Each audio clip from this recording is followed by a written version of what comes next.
Hey guys, mtGnoob here, and today I'm going to be bringing you a standard deck that I usually wouldn't play, but as it's coming to the end of this standard season, the pickings are slim. So let's get into it. This is a burn at the stake deck. So essentially what you want to do is play a bunch of stuff, make a bunch of tokens, and try to finish them off with a huge burn at the stake. So let's talk about the mana base. I did not design this deck, so when I play it terribly, blame me. Hallowed Fountain at 3, 4 Blood Crypt, 2 Summit, 4 Steam Vents, 4 Sulphur Falls, and 4 Clifftop Retreats. You're playing 21 lands because you can dig through the deck and you can make a bunch of mana. Alright, so let's talk about the creatures. Electromancer allows your instants and sorceries to cost 1 less. It's also a decent beater. And Augur, I called him a booger, I think. Augur of Bolus allows you to get a spell from this pile you're playing. Okay, so let's try to understand how this works. Let's talk about the card draw first, which is very important. Faithless Looting allows you to draw 2 and discard 2. Desperate Ravings, draw 2, then discard at random. Also has flashback on both of these spells. One of Shattered Perception, discard all the cards in your hand, then draw that many cards. Also has flashback. Okay, and Reforge the Soul. Each player discards his or her hand and draws 7 cards, and it also has a miracle cost of 2. Past in Flames allows you to buy back each instant or sorcery, and they all have flashback. Okay, and all of this isn't really that exciting. If you've played Storm in Modern, you are familiar with Past in Flames, but the card draw and the combo is much better. Now let's talk quickly about your tokens.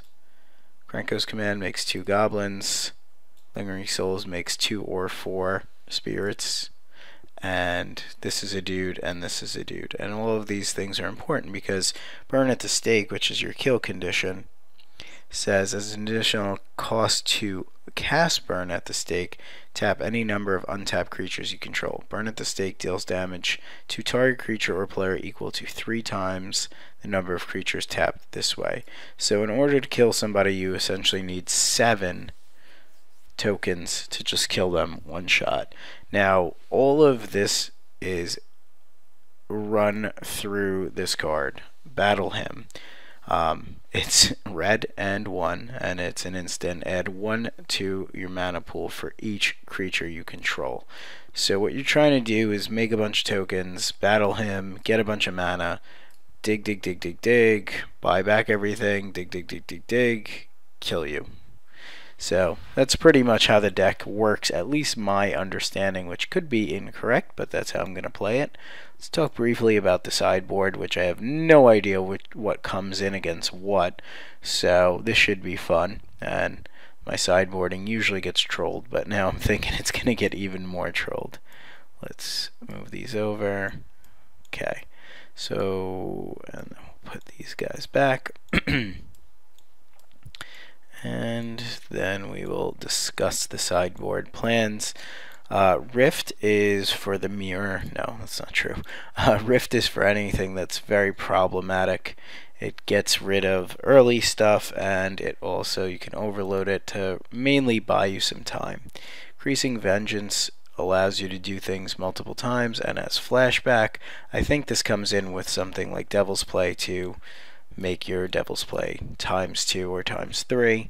Could also be good with card draw, but I can't see it being in the main deck, so it must not be that important. Talrun comes in, I'd say not against decks with removal, but maybe against the control decks to get you some advantage.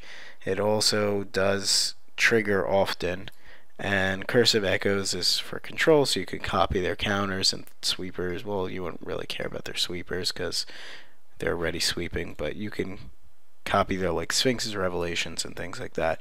Bonfires for your aggro decks, and Devil's Play I would think against control.